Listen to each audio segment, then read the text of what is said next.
Bonjour à tous, nous sommes en direct de notre JT spécial étudiant. Nous savons que le passage à l'âge adulte est souvent source de changement. C'est pour cela que nous avons concocté un programme spécial pour les étudiants. Pour commencer notre émission, nous allons tout d'abord faire un tour du côté des logements étudiants. Crous, colocation, chambre à louer, quelles sont les alternatives des étudiants? Un reportage signé Paul Naz, Stéphane Bourgeois et Alicia Consalves.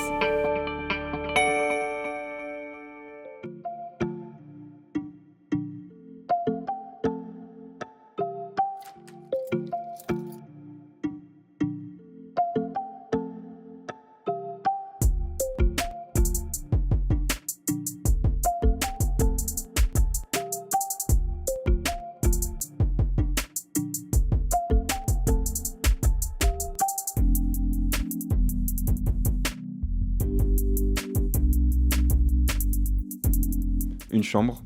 Pratique. Oui. Ergonomique. Je m'appelle Bourgeois Stéphane, je suis un étudiant au pôle BTS Alternance à Brest. Bien, je m'appelle Gonola, j'ai 18 ans et je fais un service civique. Avant de venir à Brest, j'habitais à Vannes. Moi, je m'appelle Astrid, je suis en première année de licence de sociologie à la fac de lettres de Brest et je viens de Vannes, je fais mon lycée à Vannes. Alors moi c'est Jules Teffo, j'ai 18 ans, je suis étudiant à l'UBO en biologie-géologie et bon, y a pas grand chose de plus à dire, hein. Je passe mes journées à bosser ou à me détendre autrement, le reste du temps je vais à la fac. Mon logement est une chambre chez l'habitante. Eh bien, c'est un duplex qui est situé à Saint-Martin, donc assez proche du centre. C'est un T3, on n'a pas de salon, mais une grande cuisine où on s'y plaît. Mon logement c'est un logement Crous en 9 mètres carrés, chambre confort. Donc c'est un logement qui a pour avantage d'être pas si cher que ça. Il est pas bien grand, mais il y a ce qu'il faut pour vivre en des temps étudiants, hein, parce que c'est pas ici du coup que je vais faire la fête par exemple. J'ai choisi ce logement parce que c'était le moins cher et le plus proche de mes lieux d'études. Ça fait 4 ans que j'étais à Brest et l'internat coûtait très cher. Donc ça a été plus simple de prendre un appart en colocation. Et en faisant les recherches, ça a été très compliqué. Les prix, ça rentrait pas dans notre budget. Et au final, du jour au lendemain, on a trouvé une annonce et ça s'est fait très vite. On a signé les papiers dans la journée. Moi, je suis arrivée au bout de 1 an, quand l'ancienne coloc est partie. Parce que de base, je voulais prendre un appartement. J'habite pas à la porte d'à côté de Brest, donc je pouvais pas me permettre de rentrer chez mes parents tous les soirs.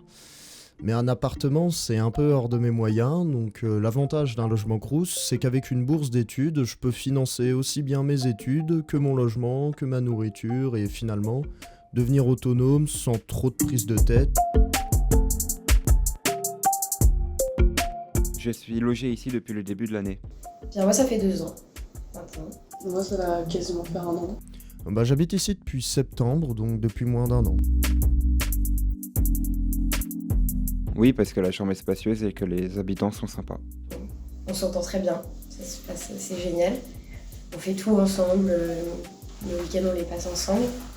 En plus, je pense que 2, c'est vraiment le même Oui, c'est parfait. ça. Je voulais pas être dans une trop grande coloc.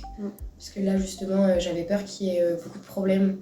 Alors je m'y plais assez bien, à vrai dire. Les seuls problèmes, ça va être les bruits que peuvent faire les autres parfois, ou quand j'ai pas cours, j'essaie de faire la grasse matinée, ça fait du bruit, ça me réveille à 9h du matin, mais à part ça, sinon, ça reste une très bonne solution.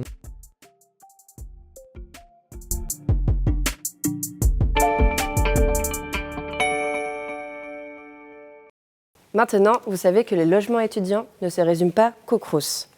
Passons à notre deuxième reportage où nous allons voir les passe-temps et activités étudiantes aux alentours de Brest. Un reportage signé Justine Lemoine, Guillaume Moinet et Jade Schlery.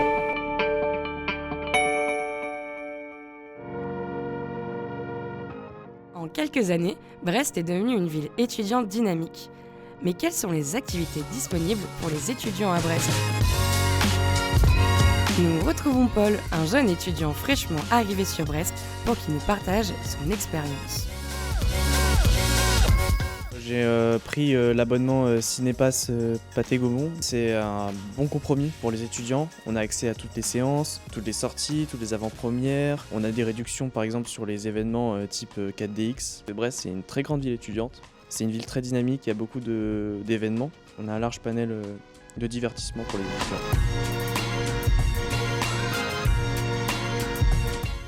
En parlant des étudiants, n'hésitez pas à faire un tour à la bibliothèque universitaire de l'UBO, lieu d'études et de partage où les étudiants se retrouvent.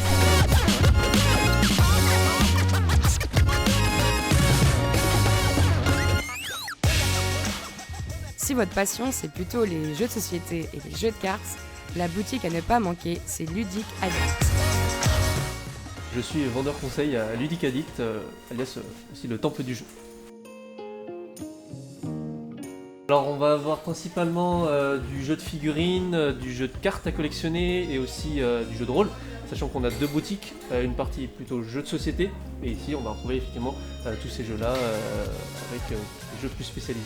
On a aussi tout un rayon peinture juste là qui va permettre aux joueurs, quand ils font de la figurine, d'avoir ce côté modélisme mais aussi peinture. Et donc évidemment on va proposer tout ce qui est initiation de jeu et initiation à la peinture, avec accompagnement en fonction des besoins, si jamais les gens veulent aller plus loin dans le jeu ou dans la peinture, on a le conseil qui va les accompagner pour ça. On organise régulièrement, en fait, toutes les semaines, des tournois, des événements qui permettent aux joueurs en fait, d'avoir une communauté qui vit, parce que le jeu c'est avant tout ça, hein, c'est des joueurs qui se retrouvent, qui se rencontrent, qui échangent, et donc au-delà de vendre juste des jeux, on fait vivre les communes en organisant des événements, des tournois, des avant-premières. C'est un budget quand même à investir quand on veut faire du jeu de figurines ou du jeu de cartes, mais il y a toujours des solutions. On a l'occasion, déjà qui est un très bon pas pour commencer sans avoir besoin de débourser des milliers et des cents. Nous avons des partenariats avec les différentes associations qu'il peut y avoir sur Brest, que ce soit pour du jeu de rôle ou du jeu de figurines. Déjà quand on est adhérent à une association, il y a 10% sur tout le magasin, excepté l'occasion et les cartes Magic à l'unité. Et à ça s'ajoute le 10% qu'on fait aussi pour les étudiants sous présentation de la carte étudiante, qui pareil fonctionne sur tout sauf l'occasion et la carte à l'unité. Il y a pas mal d'étudiants quand même. Pour les sportifs, les Capucins peuvent vous offrir de nombreux avantages. Danse, roller, escalade, il y en a pour tous les goûts. Nous retrouvons le directeur de Clam Up, salle d'escalade présente aux Capucins. Je me présente, je m'appelle Julien, avec ma conjointe Anna, on gère la salle d'escalade ici aux ateliers des Capucins. On accueille des gens du coup 7 jours sur 7, sauf à Noël, le 25, sur des grosses plages horaires pour que tout le monde puisse trouver son bonheur. Du coup on a plutôt pas mal d'étudiants, je dirais que sur tous nos abonnés ça représente un tiers voire une moitié des abonnés, vu que c'est un sport qui plaît pas mal, qui est très convivial de par sa pratique et par le partage inhérent. Ils viennent généralement à la fin de la journée de cours directement, mais vu que les plannings des étudiants comportent certains trous, c'est des personnes qui s'y retrouvent typiquement en venant à 10h le matin, à 13h, etc. On a des tarifs spécifiques pour les étudiants. En fait, on est en tarif réduit pour eux. Le tarif réduit, c'est les étudiants et les plus de 60 ans. On a voulu mettre les deux extrêmes ensemble. Et du coup, on est à 12,50 € l'entrée, là où en plein tarif, on est à 15 €. Et il y a de la location du matériel s'il y en a besoin. Sachant que derrière, si l'étudiant est amené à vraiment aimer la discipline, on a des cartes de 10, des abos spécifiques pour lui, qui permettent de bien faire descendre le prix, etc. À travers cette exploration des activités étudiantes à Brest, nous avons découvert un paysage dynamique et diversifié, offrant aux étudiants une myriade d'opportunités pour s'engager, se divertir et se développer. La ville regorge de ressources stimulantes qui enrichissent l'expérience universitaire.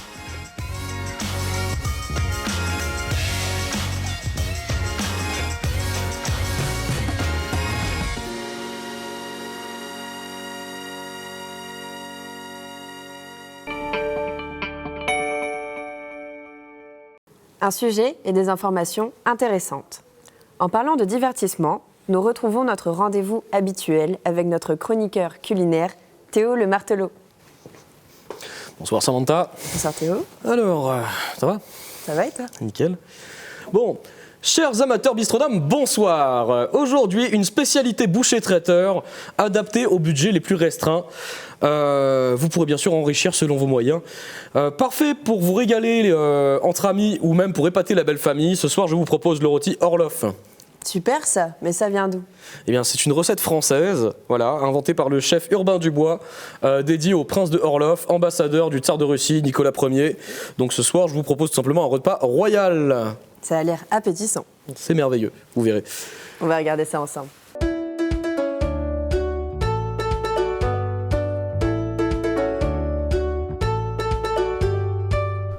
Bonjour, bonsoir à tous et bienvenue pour notre nouvelle chronique bistronomique. Aujourd'hui, nous nous retrouvons pour un plat simple qui saura faire plaisir à la belle famille comme aux amis, bien évidemment. Nous allons parler du rôti Orloff. Alors pour cela, il vous suffit d'avoir un fromage en tranches, tout ça fait random. Vous pouvez sinon tout simplement vous rendre chez votre fromager et obtenir quelque chose de meilleure qualité. Vous pouvez prendre une charcuterie diverse, donc là pour le coup nous sommes sur du bacon plutôt classique. Vous pouvez bien évidemment le changer avec des tranches de lard et tout ce qui s'ensuit. Et enfin nous avons un morceau de rôti filet, voilà comme ceci. Vous pouvez le remplacer sinon pour quelque chose de moins sec par un morceau d'échine en général. Et avec ça nous allons l'accompagner de pommes de terre tout simplement à cuire directement au four avec notre rôti, histoire de ne pas forcément prendre beaucoup de temps sur le reste de la cuisson et du temps de préparation. Alors pour faire votre rôti Orloff, c'est très simple, vous prenez tout simplement votre morceau, alors vous le dégraissez si vous voulez, etc. Techniquement je pourrais retirer un petit morceau de gras, etc. Mais bon, voilà, alors c'est très simple, on va commencer par faire une première entaille directement. Alors il y en a qui en font plusieurs en général, ça dépend. Voilà, vous entaillez tout le long de votre rôti, regardez-moi ça, si ça c'est pas satisfaisant quand on passe entre les mailles de la viande.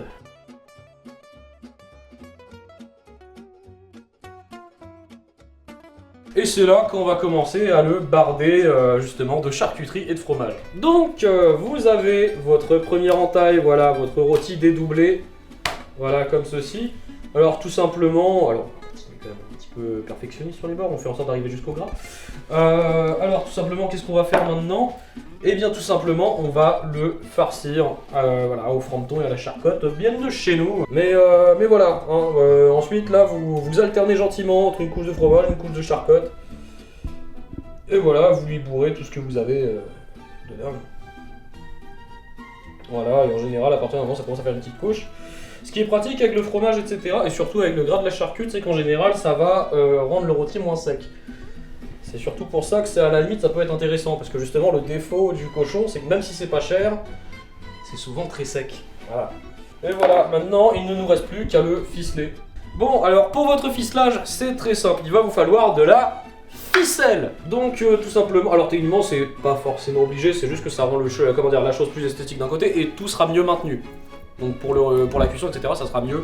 Disons que le fromage et la charcuterie vont former une sorte de croûte autour de votre rôti qui va faire que ça aura une bonne gueule quoi, hein, voilà, qu'on se le dise, c'est de l'esthétique, on se fait plaisir.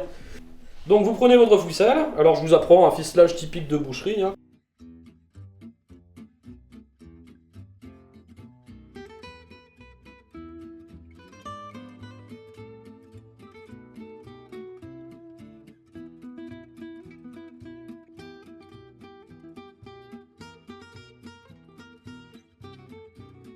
Voilà, et vous coupez les oreilles du lapin. Et voilà, vous avez déjà un rôti prêt à passer au four, au moins la viande est réglée. Si ça c'est pas beau, voilà, je vous laisse regarder directement.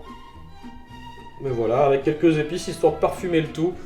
Je pense que franchement le rôti sera loin d'être mauvais. Bon, et bien voilà, notre rôti est fini, nous n'avons plus qu'à le mettre dans le plat. Et maintenant, tout simplement, on va enchaîner sur l'accompagnement. Voilà, des petites patates, tout simplement, qu'on peut faire cuire directement avec notre rôti dans le plat. Et nous sommes à la dernière étape de la préparation, donc il suffit juste de mettre un petit peu de beurre, un petit peu d'huile, dans le but de juste que ça passe bien au four, hein, donc un petit peu de beurre. Mais voilà, alors la dernière étape de préparation est faite.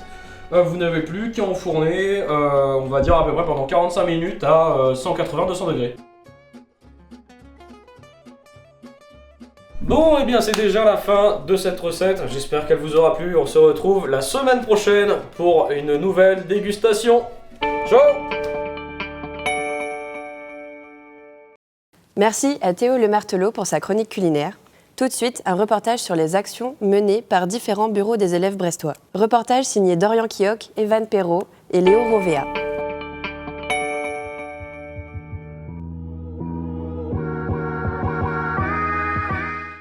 Bonjour à tous, je m'appelle Vincent Garde, je suis actuellement président de l'association le BDE Les États-Unis. Alors bonjour, je m'appelle Guillaume Moinet et je suis le président de l'association Les Normands en Bretagne. Bonjour, je m'appelle Quentin Moilic, je suis étudiant à Brest et je suis le président de l'association Sport Brest 29. Bonjour, je m'appelle Romain Philippe et je suis étudiant à Brest et je fais partie de l'association Brest en musique.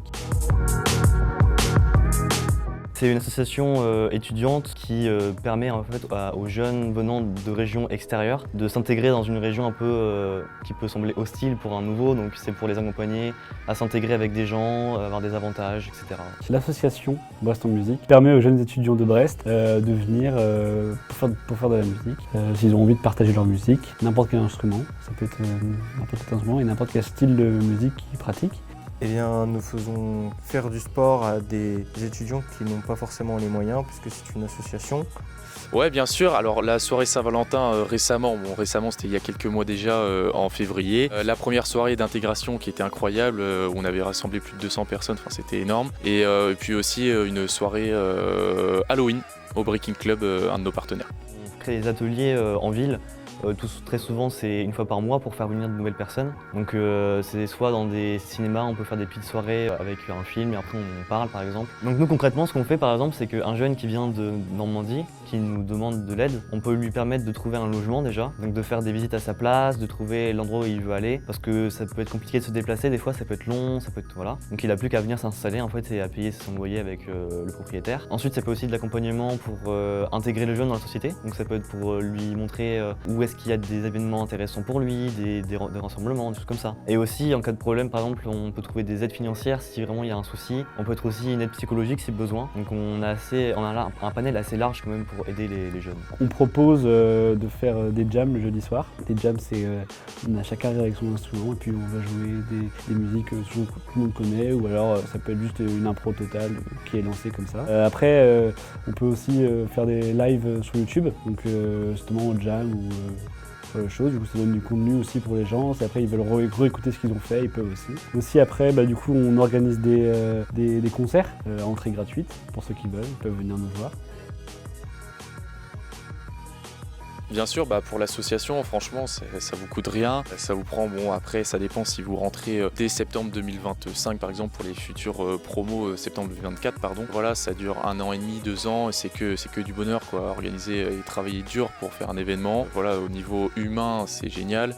Et pouvoir créer un événement de toutes pièces soi-même et qu'il y ait les personnes qui répondent ensuite, les élèves qui répondent à l'invitation. Et voilà, on a un sentiment de fierté, c'est clair, à la fin de l'événement, quand on voit toutes les personnes qui sont là pour répondre à notre invitation justement, donc c'est vraiment super. C'est une belle expérience avant tout humaine. Nous avons donc bien vu que nos étudiants ont de quoi se divertir à Brest. Mais qu'en est-il de leur budget ? Ont-ils des astuces pour économiser ? Un reportage signé Quentin Moilic, Samantha Demey et Jeanne Letrédoux. Bonjour, je me présente, je m'appelle Paul Naz et je suis étudiant à la fac à Brest. Du coup, forcément, qui dit étudiant dit pas forcément beaucoup d'argent et du coup, j'ai différentes astuces pour en économiser un maximum. Tout d'abord, j'utilise les différentes applications qui sont mises à disposition, notamment tout ce qui va être application anti-gaspillage, donc Too Good To Go ou notamment beaucoup Phoenix à Brest. Après, comme tout le monde, je pense, j'utilise du EcoPlus. Beaucoup de EcoPlus. Les magasins qui proposent, par exemple, juste à côté de chez moi, il y a le Leclerc qui propose un rayon de date courte, où du coup, c'est les produits qui vont bientôt périmer, et du coup, qui sont forcément moins chers. Comment je m'organise dans les repas ? C'est simple, je fais des grosses courses tous les 2-3 semaines, donc je prends de quoi tenir 2-3 semaines. Pourquoi pas plus ? Parce que tout simplement, ça coûte de l'argent. Je préfère diviser mon budget en plusieurs séquences. Et notamment aussi parce que comme je prends dans des dates courtes pour payer moins cher, et les produits périment assez facilement. Les midis, quand je suis en cours et que j'ai pas fait à manger la veille, je vais dans des enseignes économes comme Lidl ou Aldi. Pour les divertissements, j'utilise le Cinépass. C'est une réduction d'avoir du cinéma à volonté. Et moi, en tant qu'étudiant, enfin moins de 25 ans plutôt, je paye 18 € par mois. c'est très économe sachant que la place c'est à 10 € et que moi je suis un grand cinéphile. Je bénéficie notamment de la CAF et plus particulièrement de l'aide au logement, c'est-à-dire que j'ai une aide régulière pour mes dépenses et surtout mon logement. Comment je gère mon budget? Alors je le gère pas vraiment, j'essaie juste de faire au mieux avec mes dépenses et j'essaie surtout de faire très attention, je regarde très régulièrement mes dépenses. Je fais souvent les comptes, faites souvent les comptes, ne perdez pas le fil de vos dépenses parce que sinon vous risquez d'avoir de très mauvaises surprises. Mais sinon j'ai pas d'astuce en particulier, juste faites attention avec vos moyens tout simplement. Je sors assez souvent comme n'importe quel étudiant à Brest. Brest est une ville très dynamique, du coup forcément il y a de quoi faire, il y a des événements, des gens, des bars. Donc il y a des rencontres à faire et de quoi s'amuser.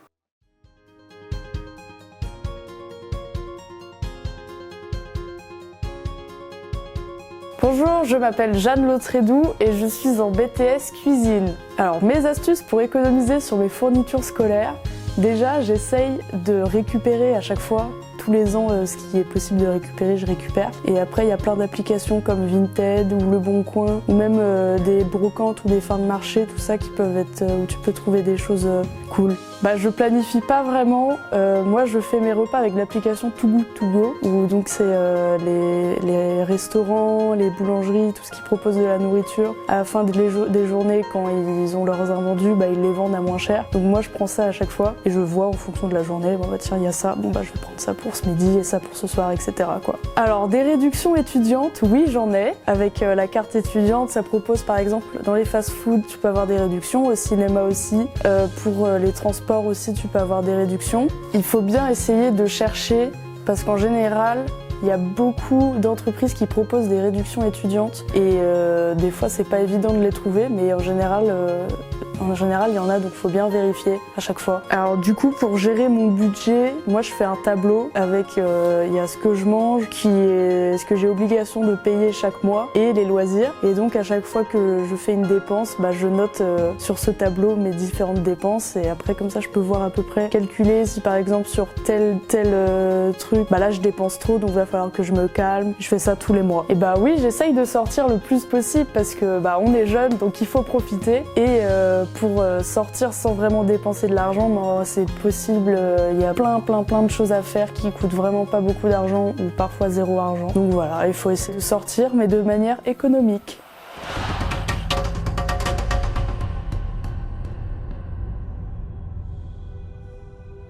Changement d'ambiance. Nous voyageons maintenant vers un gros phénomène mondial, victime de son succès. Dune revient pour son deuxième volet, Dune deuxième partie. Et tout de suite, notre chroniqueur Ryan Dib nous en dévoile plus pour sa chronique cinéma quotidienne. Alors aujourd'hui, nous allons parler de Dune partie 2 qui est sorti en cette fin février, qui fait logiquement suite au premier volume, sorti 3 ans auparavant en 2021. Il est également réalisé par Denis Villeneuve, avec un casting de fou furieux quand même. On y retrouve principalement Timothée Chalamet et Zendaya à l'affiche. Sans spoil bien évidemment.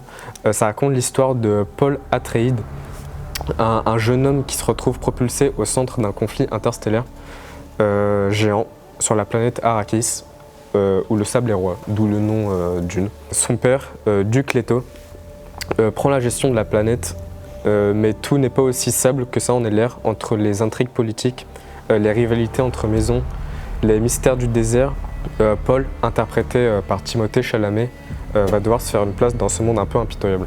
Ce film, c'est vraiment de l'action, des trahisons, du drame et des effets spéciaux vraiment époustouflants quand même. Et donc, à quelles autres grandes œuvres tu associerais cette saga? Je dirais que c'est un bon mélange entre Star Wars et Game of Thrones. Ok, super. Merci beaucoup Ryan pour ta chronique. Merci à vous. Your father didn't believe in revenge. Hell, I do. Holy Mother.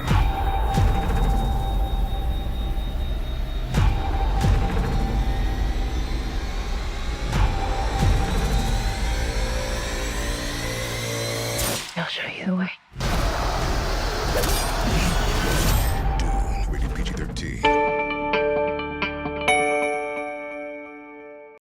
Et maintenant, une petite coupure pub.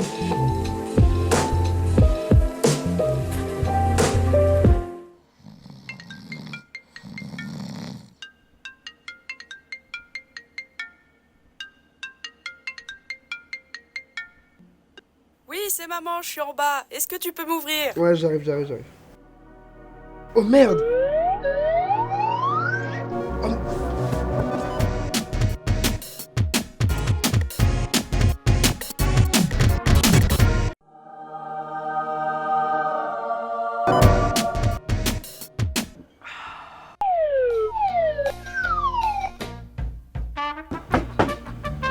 J'arrive.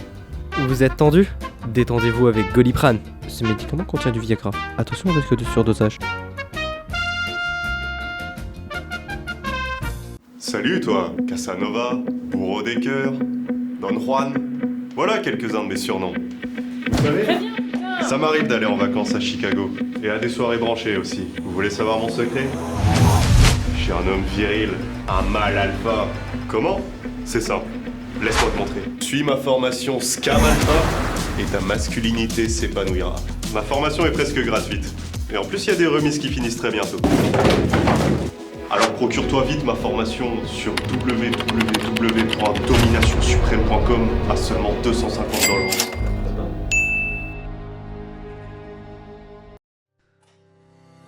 La qualité vidéo est vraiment pas ouf vu le téléphone que j'ai. T'as pas une caméra à me conseiller? Compacte et légère, c'est la caméra qu'il te faut de jour comme de nuit. Tu peux y mettre 2 cartes SD et 2 micros pour 2 fois plus de fun. La batterie dure jusqu'à 4 heures en continu et tu peux facilement la changer. Alors n'hésite pas et achète tout de suite cette caméra. Eh ben, ça filme bien.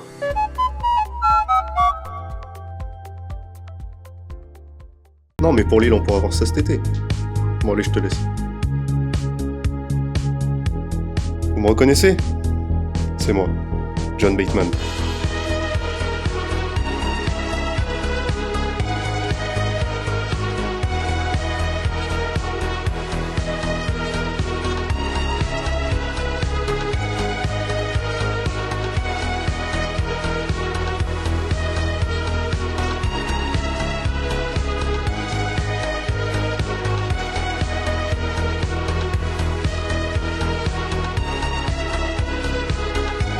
Tu veux un café?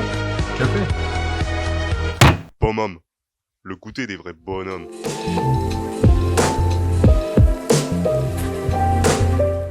À présent, nous allons, comme à notre habitude, appeler un téléspectateur pour la question viewer. Pah. Salut Sam, ça va? Je suis un grand fan. Dis-moi, j'avais une question pour toi. Est-ce que...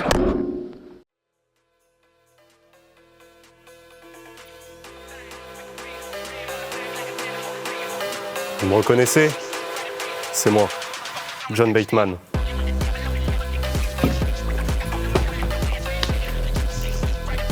Si je suis ici aujourd'hui, c'est pour vous parler de mon nouveau projet. Vous voulez gagner plus de 100 000 € en une semaine? Investissez dès maintenant dans le Batecoin. Tout ce que vous avez à faire, c'est vous rendre sur mon site internet au www. Non, arrête! Investissez! Rejoignez-moi sur les... Pardon pour ce petit aparté. Revenons à nos reportages. Amateurs de la faune et la flore, nous allons partir à la découverte de l'écosystème brestois. Un reportage signé Alexis Bihan, Ryan Dib et Robin Philippe.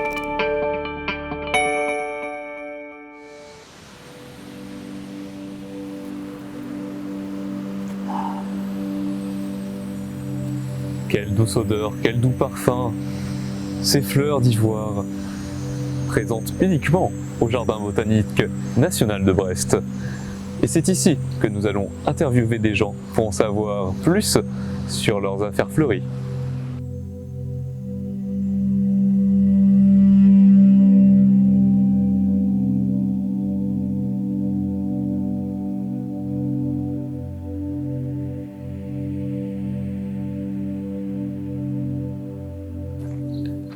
Bonjour. On peut vous interviewer? Ouais, si tu veux. Est-ce que le printemps vous fait du bien? Non, je suis allergique au pollen. Ah, c'est pas de chance ça. Ah, du coup, vous n'attendez pas grand-chose du printemps. Est-ce que, malgré votre allergie, vous pensez que le printemps a une influence positive sur votre santé? Non. Vous ne savez pas? Non.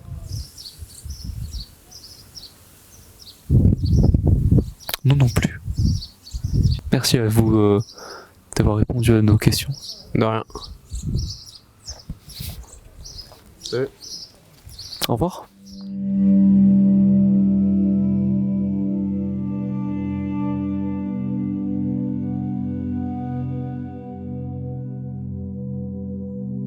Puis-je vous poser quelques questions? Ah, eh bien je m'assois alors. Le printemps, c'est ma saison préférée all of time. Alors, si vous voulez, il y a plusieurs saisons dans l'année. Et le printemps, pour moi, c'est la meilleure saison. C'est l'ultime saison qui me fait vivre et avoir envie de vivre. Je comprends. Un être aussi passionné que vous a bien une fleur préférée, une ode à la beauté. Quelle est la vôtre? Je pense que la jonquille. La jonquille, pour moi, c'est pas qu'une fleur, tu vois. Mais c'est tout un univers qui est créé par cette fleur. Et je pense qu'on peut aller loin grâce à cette fleur. La consécration de la beauté, donc? La consécration de la beauté, et pas que la beauté, parce que finalement, cette fleur-là ramène aussi un petit côté de vie et de respect humain, je pense. C'est sur ces paroles pleines de paix, d'amour et d'arôme que se finit cette interview avec cet être lumineux.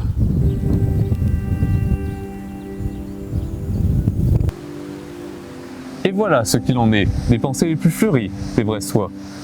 Au revoir, petite pouce.